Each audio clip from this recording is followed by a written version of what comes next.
Salute BookTube. Welcome to my channel. Thank you for being here. I've been watching a lot of BookTube recently in the last couple of weeks, and one thing I noticed among a lot of the BookTubers was all their Christmas gifts. They got a lot of Christmas gifts, and a lot of those gifts were books, and that got me a bit jealous. Of course, I don't celebrate Christmas. I'm based in the Middle East, in the country called the United Arab Emirates. It's a majority Islamic country, and therefore we don't celebrate Christmas. But watching all the other booktubers getting their gifts, getting all their getting books from Santa, basically, got me a little bit jealous. And I said, "Hey, wait a second! I want to get gifts, book gifts as well." Um, so I said, "You know what? I'm gonna go do some book shopping." So I have a mail haul video here for you today. To be um, joking aside, I just wanted to clarify a couple of things before I do actually show the books. Number one, I got a lot of books, and you're gonna think that I'm doing this for clickbait, because usually book haul videos do get a lot of views, etc. But that's not the case with me. Uh, the reason I get a lot of books is because where I live, the country I live in, doesn't have that many bookstores. The whole country probably has three used bookshops, uh, and therefore I try to go as often as possible to support these independent bookshops, because if I don't, and if one of them was to close down because of unprofitability, then I'm in trouble. Then I'll have one less bookstore to go book shopping in. So I try to go as regularly as possible to buy books to support these businesses. That's the main reason I do it. Also, because I do love book shopping, of course, that's the reason number one. But reason number two is also to support these businesses. And um, joking aside about the buying gifts, because I do have a lot of books, so these videos are going to probably be split up. I'll probably call them my winter book haul. I didn't buy all of these books at one go. This isn't just one shopping spree where I bought all these books. This was done over a period of months, probably 3 months, probably from November. So these are books I purchased in November, December, and in the early parts of January. So I just wanted to make that clarification before I started in showing you the books. But like I said, I do have a lot of books, so we should get into them. I'm not going to show all the books in one video, that'll be too long.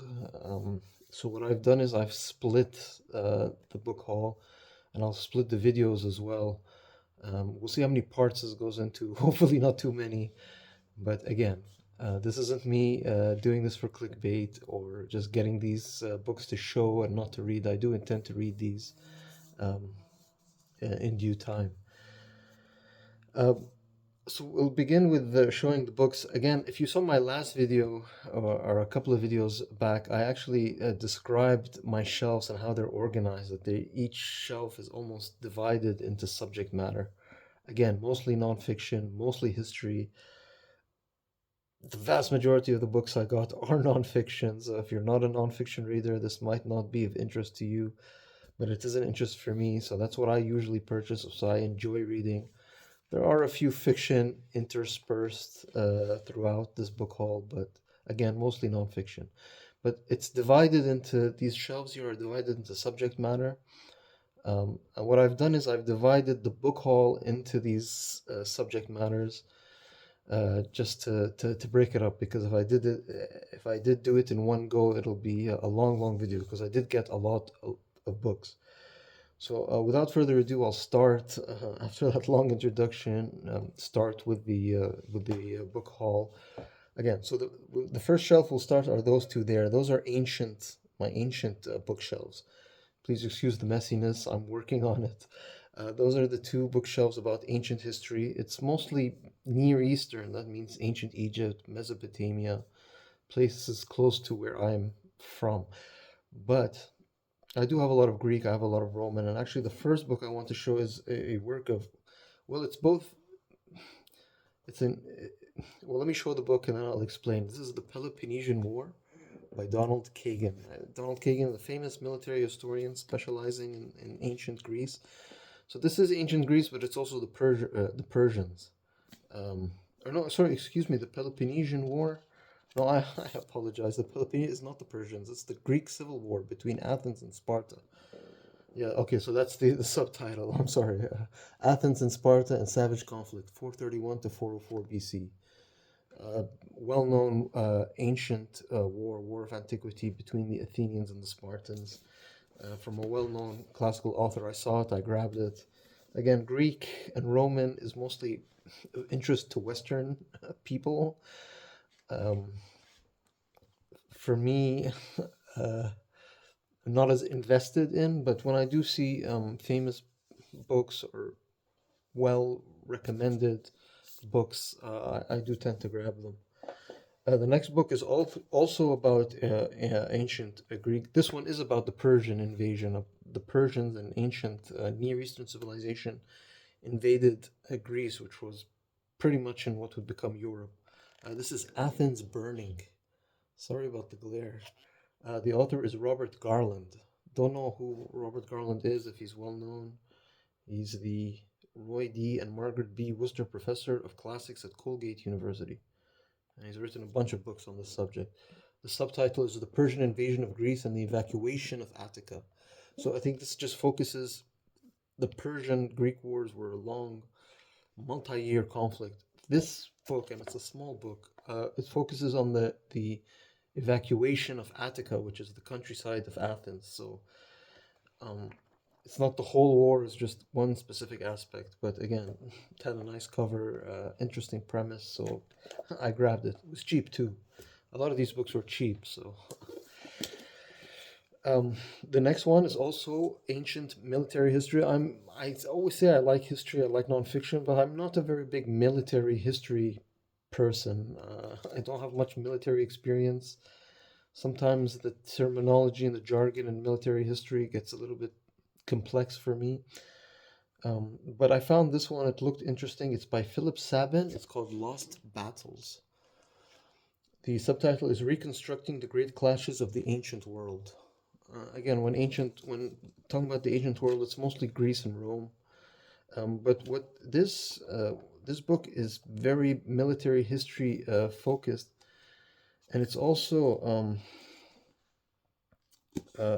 if I was reading it's got a lot of the author Philip Sabin specializes in analytical modeling of conflict, and a lot of that, yeah, sort of like, I don't know how to explain it. Sort of like war games. Sort of, you've got a lot of maps. There's no photos in this book, but there's a lot of maps, and there's a lot of sort of diagrams, sort of like graphs, and just reconstructing ancient battlefields in a sort of like war games sort of scenario. Again, a little bit maybe too um, too technical for me, but I saw it. It was cheap. It looked interesting. I'll give it a shot. And then the final book based on ancient on ancient history is this Reader's Digest large coffee table sized book called Vanished Civilizations. Just a very nice cover. The previous owner of this put a sticker, I think I can remove that, shouldn't be a problem. But yeah, this book, just full of photos. I think it's ancient Chinese terracotta statue, but just full of pictures. Harappa, this chapter is called Harappa. That's the ancient Indian civilization. Of course, Crete. With the mysterious women. I've been to Crete. I've saw those in my own eyes. Very mysterious. Of course, ancient Egypt is going to make an appearance, and then it goes all the way to Constantinople and what is now Istanbul, but it says the city of the Emperor Justinian. So late Roman, early Byzantine. just a nice photo, sort of coffee table kind of book, but also with it's not all photos. There's a lot of prose, so excited to have found it. That covers the ancient the ancient shelves.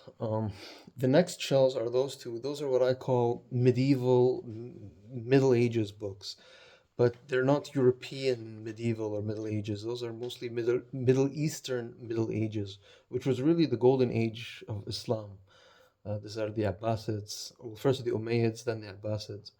Well, first the coming of the Prophet, then the Umayyads, then the Abbasids, and then the just the civilizations, the Islamic civilizations, which um, were at their peak in the Middle Ages, from the fall of Rome, really until the European Renaissance, give or take a couple of centuries. Um, so the first book I got, just as an example of the kind of books that would go on that bookshelf, is this one by Karen Armstrong. It's a biography of Muhammad, the Prophet of Islam. It's actually, the subtitle is A Prophet of Our Time.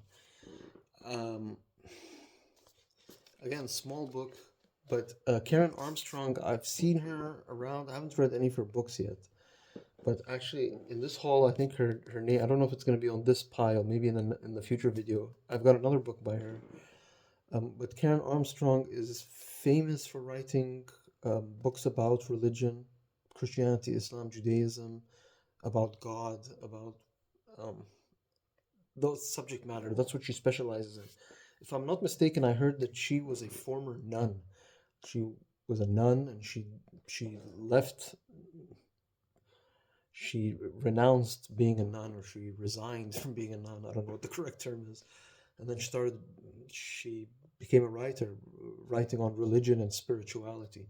So I'll be interested to see what a Western Christian woman, um, how she writes about Muhammad. Um, it can go one or two ways. It could take um, a more positive angle or a more negative angle. That's what usually happens when Western writers talk about this figure. Um, but either way, whatever your opinion is, you can't deny the importance of the Prophet Muhammad in history. The next book is by Tim McIntosh Smith. It's called Yemen, the Unknown Arabia. Again, this I usually put in that section of my library, books about Yemen. I saw this book and I was thinking, because if anybody saw my last book haul, which was way back maybe in October or early November, I had hauled a book by this author also about Yemen, but it was a completely different book and it had a different subtitle. So I wasn't sure when I was at the bookstore if I had it. So I said, you know what, it's really cheap. I'll take a chance. I'll get it. I come back home and I see that the copy I have is the exact same book. Uh, um, that one was a British edition. I think this is an American edition, and the American edition has different subtitle, and it looks very different. That's what confused me, because I thought he had written two books about Yemen. But so now I have got a double. I think I prefer this one though. This is a bigger paperback. These bigger paperbacks. Usually, usually it's the British who make the big paperbacks. The Americans make the small sort of trade paperbacks. But I don't know. It's a nice floppy edition. I think I prefer this one to the last one I got. We'll see which one I'll keep and read and which one I'll give away or get rid of. But now I have two copies. But Yemen, for those who don't know, it's in southern Arabia. Let's see if there's a map. Well, it's a drawn map. It's not an image. But that's Yemen. That's the Arabian Peninsula. That's Saudi Arabia. That's UAE, where I am. Yemen is right there. And Yemen is important. So it's in the news a lot. Maybe Americans aren't very familiar with it, but in the Middle East, it's been in the news a lot because of just politics, basically, geopolitics. And it's geopolitically important. I'm sorry if there's a glare, but Yemen, see, that's the Red Sea, and that's the Indian Ocean. So China and the East is here, and then Europe is there. And to go from China into Europe, or to go from China to Europe, or Europe to China, or let's say not Europe, but the West to the east, you've got to go through the Middle East. And so if you're coming from China, you've got to go through the Indian Ocean, and then there's a small strait, just a very tiny, but very strategically important. Then you go up the Red Sea to the Suez Canal, to the Mediterranean, and to the Western world.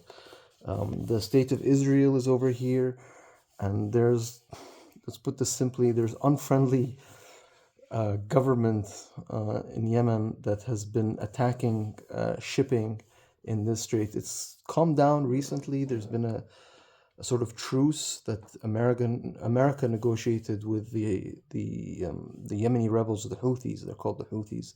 They control this part of Yemen, but very geostrategically important. I don't want to lecture in this video, but important part of the world. You might not think so, but it is more than you would think.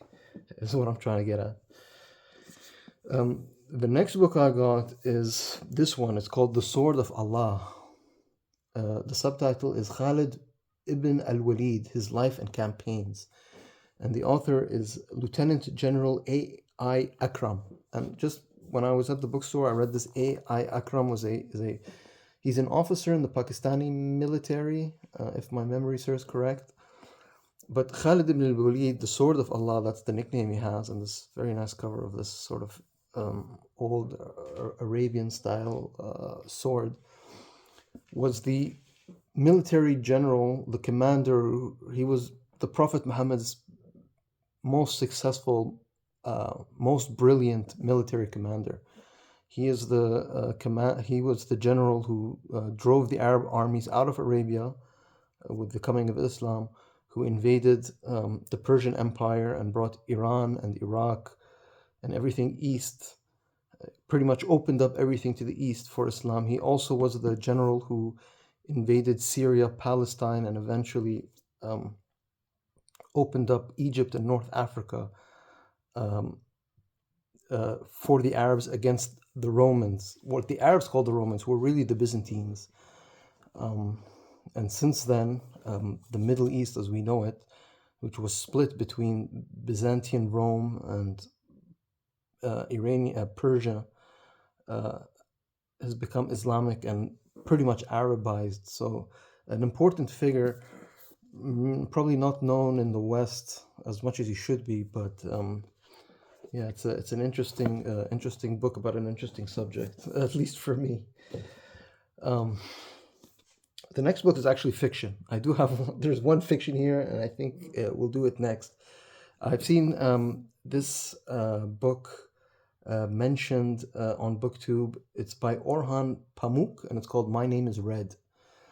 I think I saw this on James Holder's video. If I remember, I'll link his channel in the show notes below.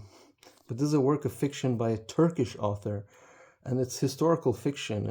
I'll just read the first line of the back cover. It says, in Istanbul in the late 1590s, the Sultan secretly commissions a great book, a celebration of his life and his empire, to be illuminated by the best artists of the day in the European manner. That doesn't give much about the plot, but I don't want to keep this video going too long. Because there's a lot of books, I just want to go through them as quickly as possible.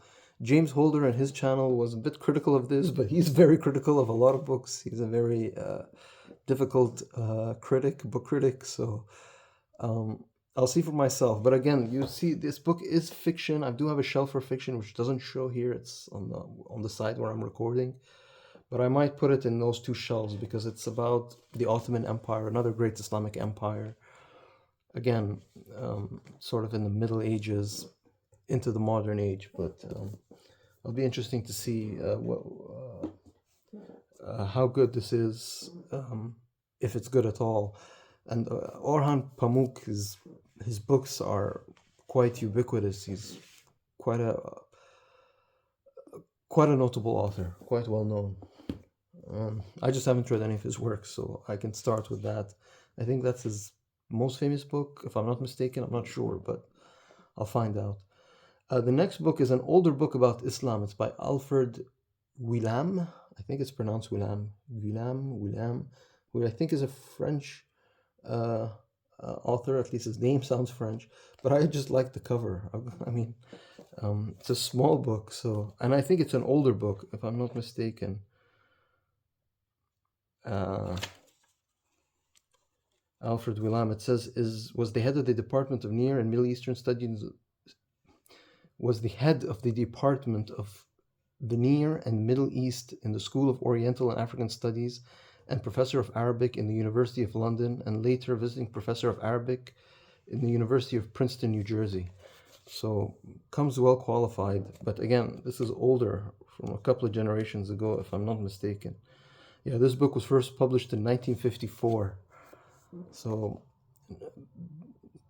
way before. I mean, there was a glut of books about Islam after 9/11, but even before that, but the 1950s, for a Western author, the Islamic world was still, at least for Americans, I would imagine, was still a very exotic, faraway place. So interested to see how a Western author discusses Islam. A Western author from the 1950s discusses Islam. Little did they know in the 1950s that, at least Americans, we can say, that they would be so heavily involved in the Middle East,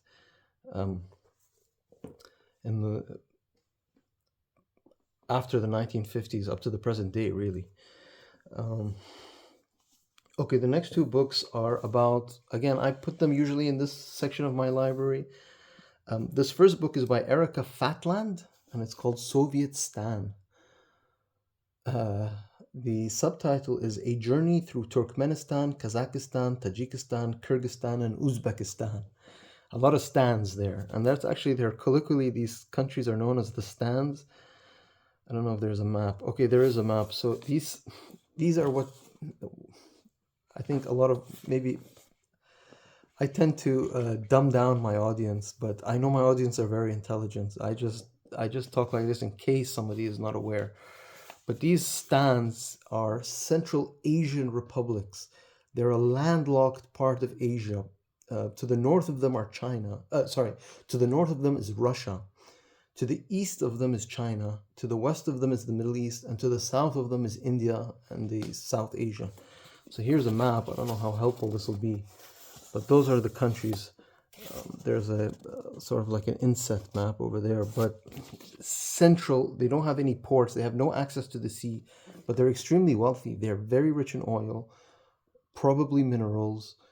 They're geostrategically sort of right in the middle of Asia. If you were to play darts with a map of Asia, these stands, Soviet Stan, would be the bullseye. Now it's called Soviet Stan because these countries that I mentioned, Turkmenistan, Kazakhstan, Tajikistan, Kyrgyzstan, and Uzbekistan, were part of the Soviet Union, and then they became independent after the fall of the Soviet Union. But like I said, they're extremely rich, very resource rich in resources, but geographically contained, and so they've got to work with on four directions, like I mentioned: Russia to the north, China to the east, the Middle East to the west, and India to the south. And it's everybody wants a piece of the action. And then for Western countries to get involved, you really have to fly in. There's no way to go in by navy or by, I mean, you could by land, but it's a very torturous route. So happy to find it. I don't know if this is more geopolitical or more travel writing. Okay, it says shortlisted for the Lonely Planet debut travel writer of the year. So it's travel writing, but I probably put it in those shelves. Next is related to the last book. It's about almost the same region. This is by Peter Hopkirk, and it's called Quest for Kim. The subtitle is In Search of Kipling's Great Game. And Peter Hopkirk is an author. He has a famous book, I think, called The Great Game, which I do own, it's a history in which he discusses the sort of Cold War, not the Cold War between the US and the Soviet Union, but the Cold War in the 19th century between Britain, who controlled India and Pakistan and Afghanistan in the south, and Russia, which was in Russia. But they had it was called the Great Game. It was a sort of Cold War for control of those same Stan countries we were talking about. So that was his other book. This book is A Quest for Kim. Kim refers, I believe, to Kim, yeah, uh, to Kipling's famous book, I believe, called Kim, which is about the British Empire and the British Empire in India and in this region. Uh, I haven't read the book Kim. Maybe I should read it before I read this. Um, I'll read the back cover just because I probably didn't describe it very well. It says, "This book is for all those who love Kim, the masterpiece of Indian life in which Kipling immortalized the great game. Fascinated since childhood by the strange tale of an orphan boy's recruitment into the Indian Secret Service, Peter Hopkirk here retraces Kim's footsteps across Kipling's India to see how much of it remains." It goes on. I'll stop it there, but you get the idea. This is about the British in India, and then the great game between Britain and Russia for control of that Central Asian landmass, which is just a big mass of land, of landlocked land. But it looks interesting. I think I do need to read Kipling's Kim before I read this, but it looked interesting, so I grabbed it. And then this book, influenced by another booktuber, Shelf Learner, who in one of his videos showed off his extensive library on this subject. Not sure if this was one of them, but this cover, just this cover alone, intrigued me, so I had to get this book. It's by M. Florian, and it's called History of the Moors of Spain. Again, sorry for the glare, but you can see that it's so good. It's a bigger book, sort of square shaped, or square, rectangular, I guess, but big. And it looks like it's maybe targeted more to younger children. It's supposed to be like a textbook sort of thing. I'm not sure, but and it looks like it's sort of independently published. So I don't know how well known this book is. But if you can see the picture, you can see that the Moors portrayed here are very much dark skinned. Sorry about maybe it doesn't show with the glare. I'm very sorry about it, but maybe it shows there and then there. They're dressed in sort of Arab, North African garb, but they're very much dark skinned African. Pretty much. So you'll see there's a lot of pictures here, although they're black and white inside. Again, another dark-skinned. What is the description? Is there a description of the picture? Not really. So yeah, how many of these Moors were black? That's an interesting question. Probably a lot. Maybe, I hope this will go. We'll go into it, because the Moors did come from Africa, and the Moors invaded Spain. The Moors were an Islamic, Afro-Arabian Islamic people who, from North Africa, went into Spain and controlled it for 700 years. So, again, interesting. It'll go on that Shelf Learner. If I remember, I'll try to link his video in the description below. You should check him out. The next pile of books, I don't know what order I want to do this in to make it sort of flowing. Maybe I'll start with the history, and then I'll go into more modern stuff. This book also I saw from booktubers. I saw this book on 2 channels. I saw it at my friend Angelina at Books Do Things to Me. She did a Historathon announcement video. She doesn't usually read history, but this year she's committed to doing Historathon 2026, which is a year-long reading event. She hauled this book when she was showing some of her pile of possibilities, what she could read for Historathon throughout the year. The other channel I saw it on was at Jeff at Reading Still Matters.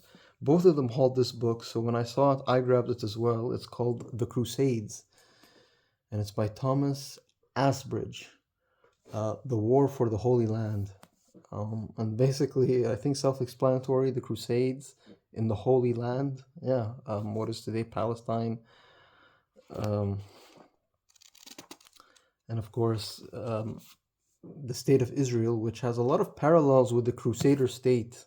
Again, the Crusaders were a Christian religious fundamentalist movement that came and invaded the Holy Land, and were eventually driven out by the Muslims, I think, which this big book goes through. Israel is very similar. It's a Zionist Jewish fundamentalist movement that came in and invaded the Holy Land and now controls it. Whether it will have the same fate as the Crusader states, I don't know, but these books about the Crusades, I actually got a bunch of books. I'll show you the other books I got about the Crusades. It's tempting me for Q2 Historathon, well within the time frame. I might do that. Might get it do a big Crusades reading project, rabbit hole sort of thing. I'm not sure yet. We'll see. It's either the Moors of Spain, which I showed, or the Crusades. We'll see. I'll think about it. Depends. What I wanted to do with this book, I wanted to just read a little bit, just to see, because,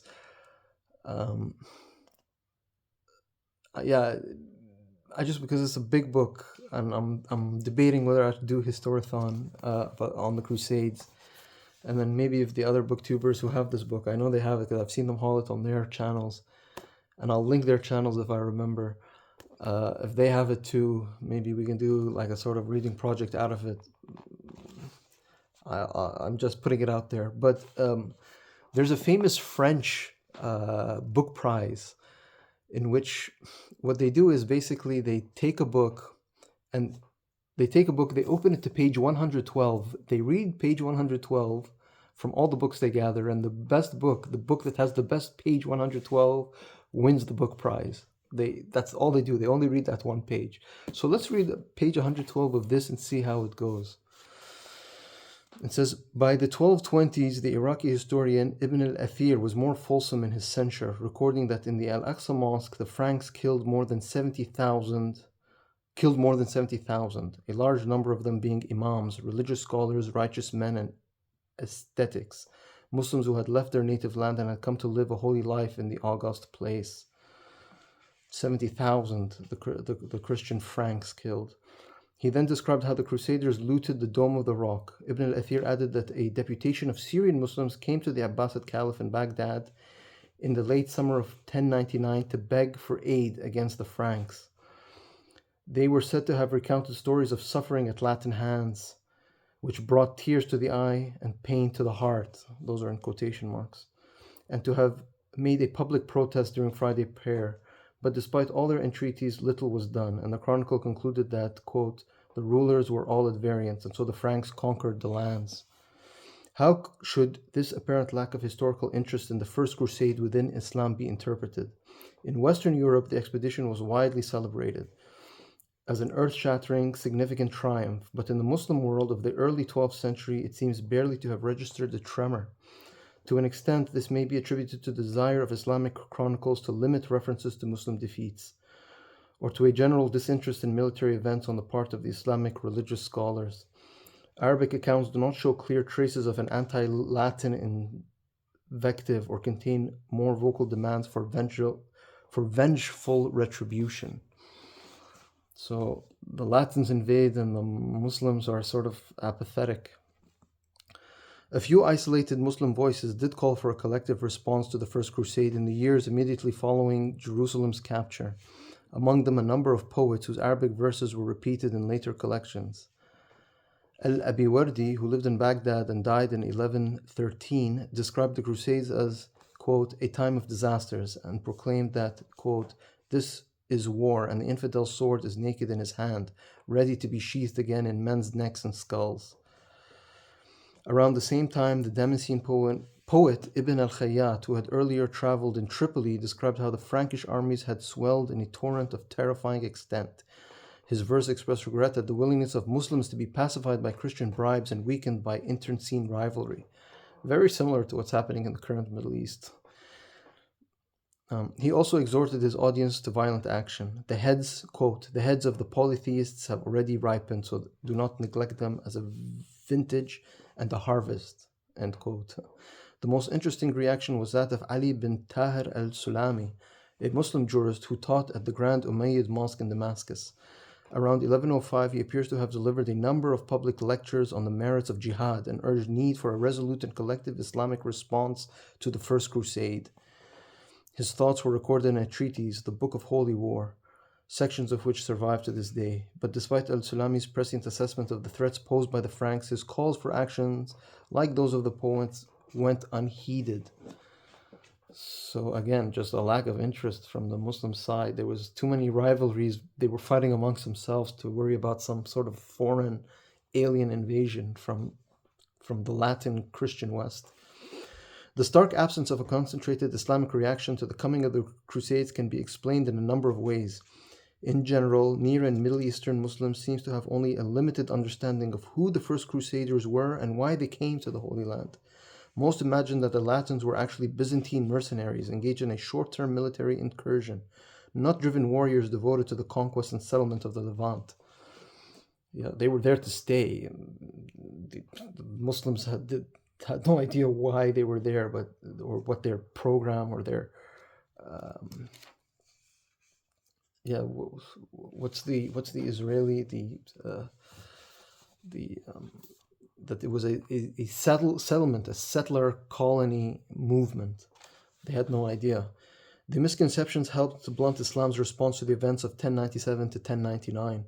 Had the Muslims recognized the true scale and nature of the crusade, they might have been inspired to put aside at least some of their own quarrels to repel a common enemy. As it was,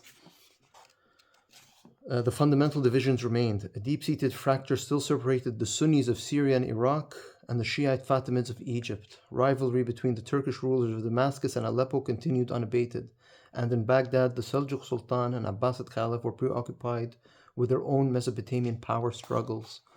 Very similar to current Middle East. Over the next century, some of these problems were resolved, and the enthusiasm for a jihad against the invading Franks spread across the Muslim world of the Eastern Mediterranean. To begin with, however, the Latins who invaded the Levant faced no determined pan-Islamic counterattack. This gave Western Christendom a crucial opportunity to consolidate its hold on the Holy Land. That was really good. I enjoyed that. That was really, I got the hairs on my necks are standing. That was really good. So, very, very happy to find this. And then just to quickly, because I want to wrap this video up, I wanted to show a couple of other books about very similar time period, which I found in this my winter book haul. This is Roger Crowley, The Accursed Tower. The subtitle is The Crusaders' Last Battle for the Holy Land. So that last book was the whole Crusades, and you can see how big it was, because the Crusader state lasted for over 100, I think it was 150, 160 years. This is towards the end. But Roger Crowley is a famous historian on this era. A lot of late medieval, early modern sort of historian. Also this by John D. Hostler, The Siege of Acre. Akka in Arabic, now very much in Israel. 1189 to 1191. Also the end of the Crusader state and the ultimate Islamic victory. And then this, not very intellectual, but I sometimes grab these, and again, I'm reading this, and it's a lot of prose, so don't judge me. This is The Complete Idiot's Guide to the Crusades. Again, there are cartoons, etc., but there's actually a cool picture of an Islamic person shaking hands with a crusader. But if I just open to, I mean, there is prose. It's there to be read. I don't know. I grabbed it. It was cheap. And then this last book is called, because the most famous book about the Renaissance to this day, it's an older book, but it's by a historian called Steve Runciman, who's got a 3-volume history of the Crusades. I only have volume 1 of that book. I know it's shock, horror, but this book uh, I don't know, it looked interesting. It's called Byzantine Style, Religion, and Civilization. Again, sorry about the glare. The subtitle is okay. So it's a bunch of academic essays in honor of Sir Steve Runciman, the great biographer of the Crusades, the great historian of the Crusades. Um, we'll quickly read the back cover just to get an idea of what this book is, and then I'll wrap this video up. I promise. It says Sir Steve Runciman's History of the Crusades, published between 1951 and 1954, so much older. Remains widely read and influential to this day, as I mentioned, still today influential, but represents only a part of his wide-ranging, erudite, and immensely readable literary activity. His early work focused on Byzantium in the 10th century and the history of the First Bulgarian Empire. Later, he wrote with authority on ecclesiastical relations between the Eastern and Western churches, and more generally on Byzantine culture, with forays into medieval diplomacy and British colonial society. The books are there. I just didn't. I didn't read the title of the books. If you want to know them, well, you can Google it. With a diplomatic past which informed his work, he was the doyen of Byzantine studies in Britain. This volume of essays on topics relevant to Sir Stephen's interests, long planned in his honor by British Byzantinists of all generations, includes a memoir of his life and a full bibliography of his writings. So again, a bit academic. That worries me when it's too academic, but it was cheap. Usually academic books are expensive. I found this really cheap, so glad I found it. Yeah, I think I'll wrap this video up now because it's gone past 40 minutes. So that's part one of the book haul. I hope you enjoyed it. Again, the books cover those shelves. I'll probably cover the other shelves and then the shelves on this side, which is in a future video, which is American history, more European history, that sort of stuff. But until then, BookTube, thank you for watching this. And have a good day, good night, all the best. Salute, BookTube.